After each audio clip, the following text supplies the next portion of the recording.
esse rio que sai do Jardim do Éden divide-se em 4 braços, e o primeiro braço, 4, um rio, 4 braços, e lá em Apocalipse 22, torna a ser um só rio. Então, esses 4 braços que se dividiram, para quê? É para justamente a distribuição, para alcançar a todos da terra. Tá? E o primeiro braço chama-se Pison. Isso já falei rapidamente na última mensagem, que em hebraico, né, alguns entendem que Pison significa fluindo gratuitamente. Eu usei Isaías 55, 1 a 3 para mostrar como esse rio flui de graça. É um rio, né, que flui para alcançar todos que têm sede e que não têm dinheiro para comprar. Graças ao Senhor é gratuito. Não precisa pagar preço nem dinheiro para comprar essa água. Isso é um rio de graça. Então, você é responsável por levar esse rio Pison de graça, e outros interpretam o significado de Pison como mais espalhado. Então significa que Deus quer espalhar essa água e distribuir a todo homem, e você faz parte dessa distribuição. Tá bom? Vamos alcançar todos. Aí eu falei de ouro, da terra de Avilá, produz ouro, bidélio e pedra de ônix. E eu não tenho tempo de falar muito sobre isso. Ali mostra em 1 Coríntios 3:12 que a edificação da casa de Deus tem que ser feita com ouro, prata e pedras preciosas, e não usar madeira, feno e palha. Porque a obra que nós fizemos aqui na terra será provada, será testada pelo fogo. E se o fogo queimar, certamente madeira o fogo queima. Palha, muito mais. E feno, é rapidinho, né?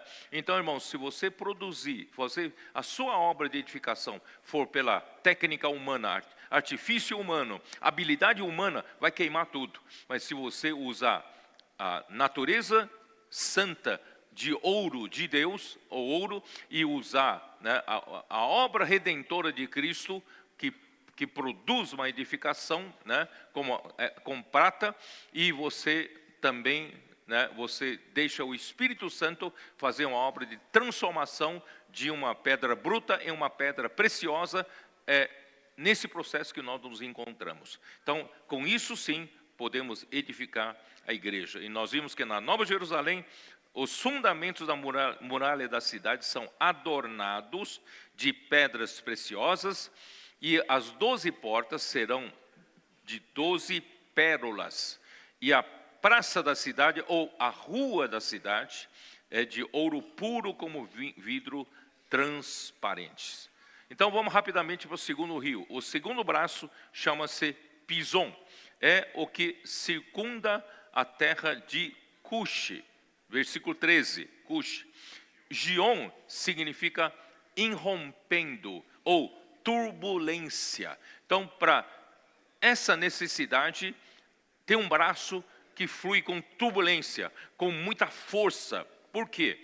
Porque, irmãos, Cush é exatamente Etiópia. Tá? Cush é Etiópia.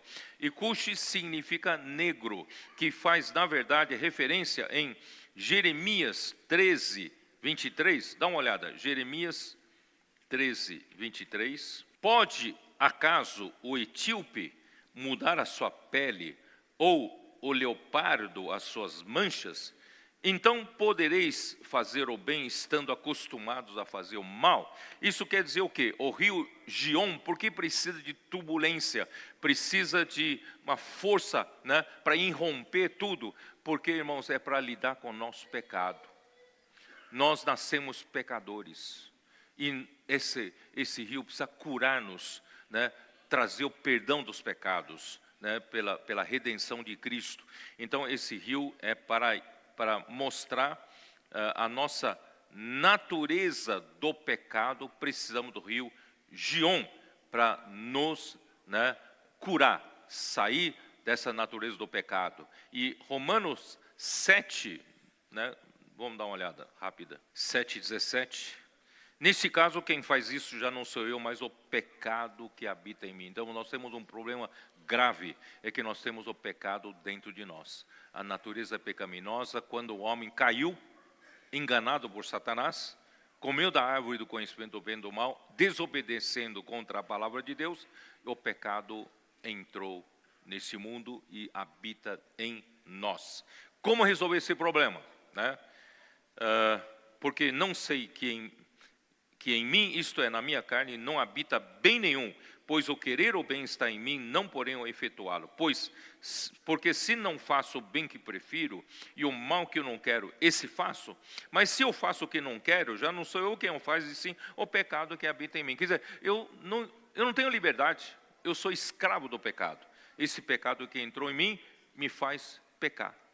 Eu na verdade, quero fazer o bem. Mas o bem que eu quero, não consigo fazer. E esse é um grande engodo da serpente. A serpente falou para a mulher, mulher, pode comer que você não vai morrer.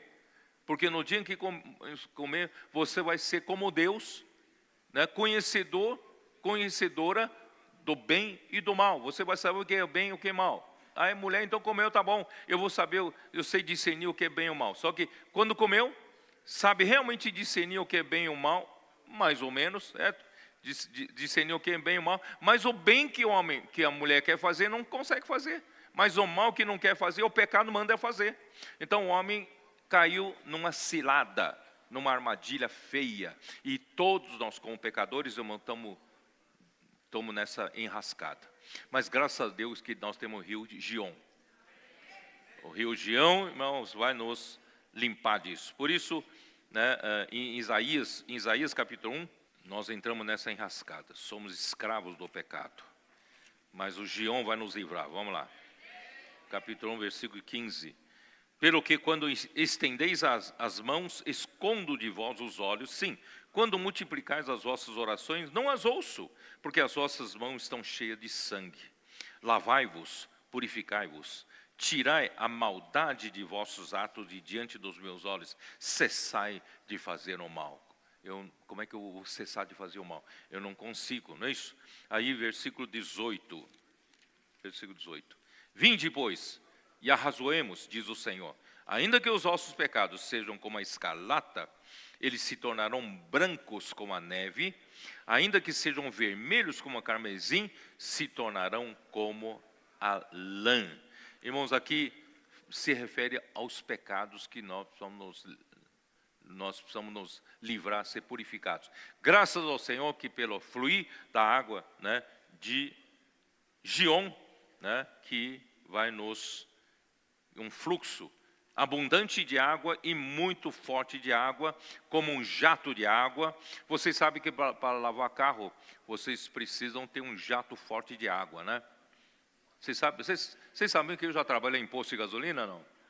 Vocês não sabem, né? Já foi tudo na vida, tá?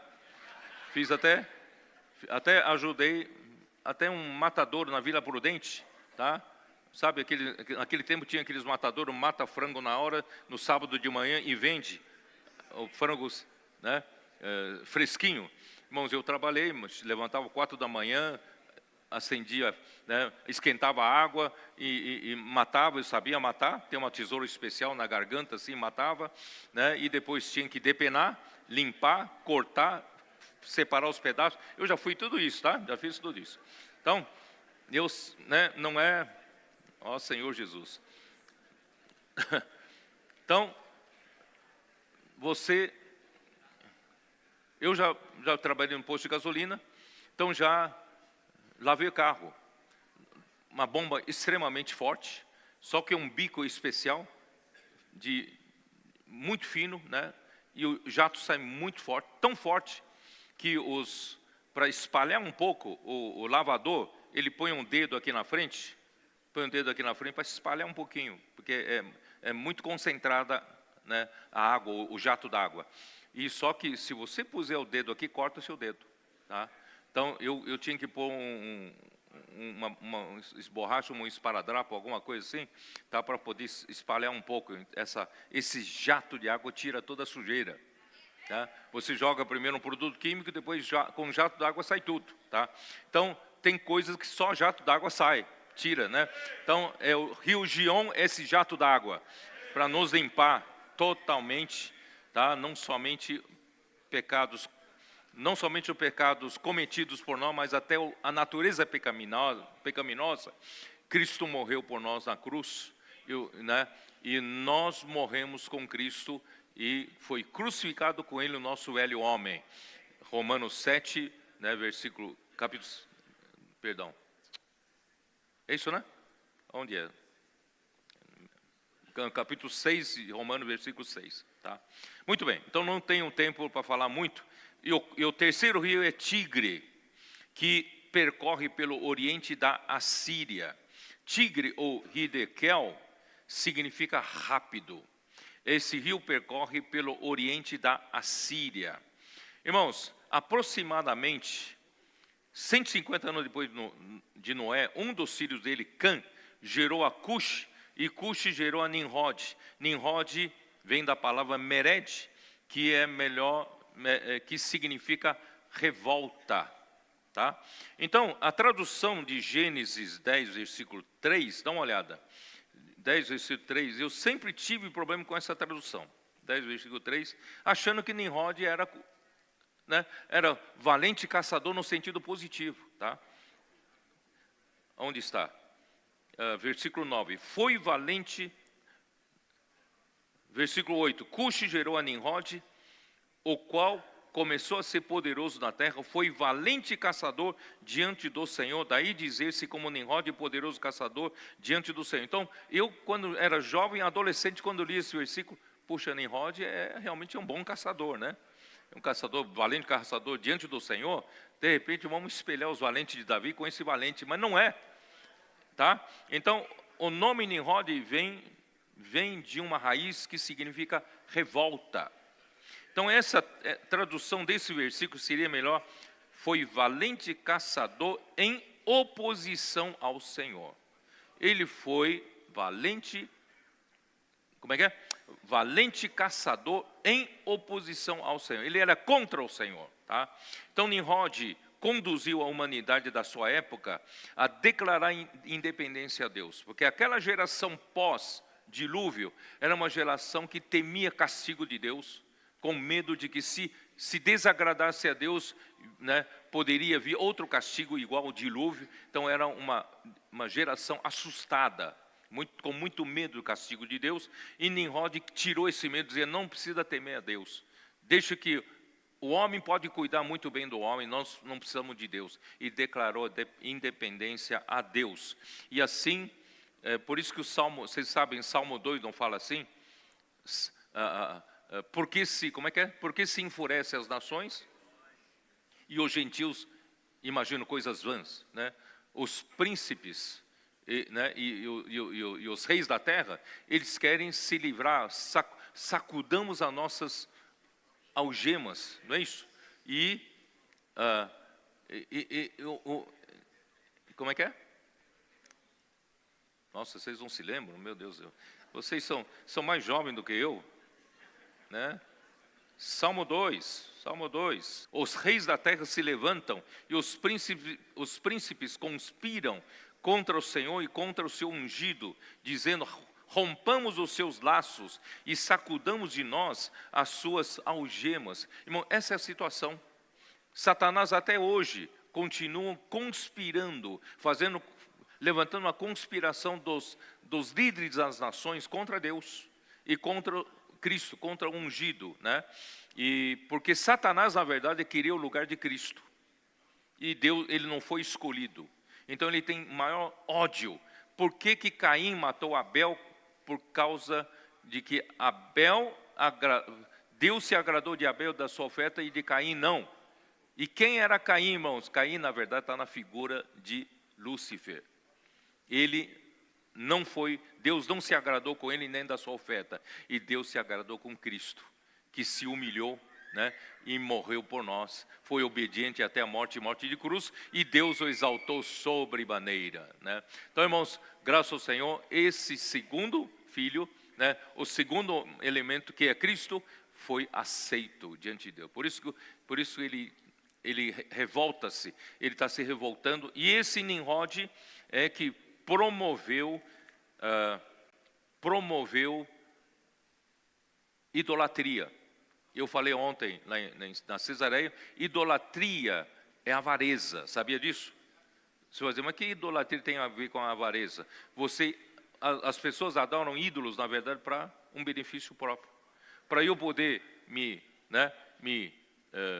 enriquecer, eu adoro o ídolo para me enriquecer. Então, idolatria é avareza, tá? Onde eu quero chegar é o seguinte, vamos lá. Gênesis 10, versículo 10. O princípio do seu reino, o princípio do reino de Nimrod foi Babel. E depois, versículo 11, daquela terra saiu ele para a Síria. Babel virou Babilônia mais tarde. E a Síria se tornou um outro império. Vocês sabem para onde o povo de Deus foi levado para cativeiro. Onde? O Reino do Norte. Quem é o Reino do Norte? Nosso adolescente não sabe, né? Sabe não? Os valentes de Davi sabem, né? Não sabem? O Reino do Norte é o reino de Israel. E o Reino do Sul é o reino de Judá. Tá? Porque o reino foi dividido em dois, depois do filho de Salomão, né? Reino do Norte, reino de Israel, reino do Sul, reino de Judá. Reino do Norte foi levado em cativeiro para a Síria. O rei da Síria levou todos e espalhou pela terra da Síria. E o reino do Sul, reino de Judá, mais tarde, foi levado em cativeiro para onde? Babilônia. Então, vocês veem que tudo que Nimrod produziu, Babel e a Síria, foram inimigos do povo de Deus. Tá? Então, esse rio foi até a Síria para trazer o povo de volta para Jerusalém. Trazer de volta para o Senhor. Então, o rio Tigre, com seu fluir rápido, cheio de poder, é capaz de resgatar os que foram levados em cativeiro da religião por deixar de dar ouvidos ao falar de Deus. E o quarto rio é o rio Eufrates, que é Perath, que significa frutífero. O quarto rio é para produzir fruto. Isso remete-nos à ordem de Deus dada ao homem, e Deus os abençoou e lhes disse, sede fecundos, multiplicai-vos, enchei a terra e sujeitai-a. Então o fluir do rio que saía do Éden visa encher o homem com a vida e natureza de Deus, com o fim de edificar a casa de Deus para o seu repouso. Para isso o rio corre pelas 4 direções da terra para alcançar o homem onde estivesse e salvá-lo do mundo do pecado, do cativeiro da religião, para torná-lo novamente fértil e frutífero com o fim de realizar a vontade de Deus.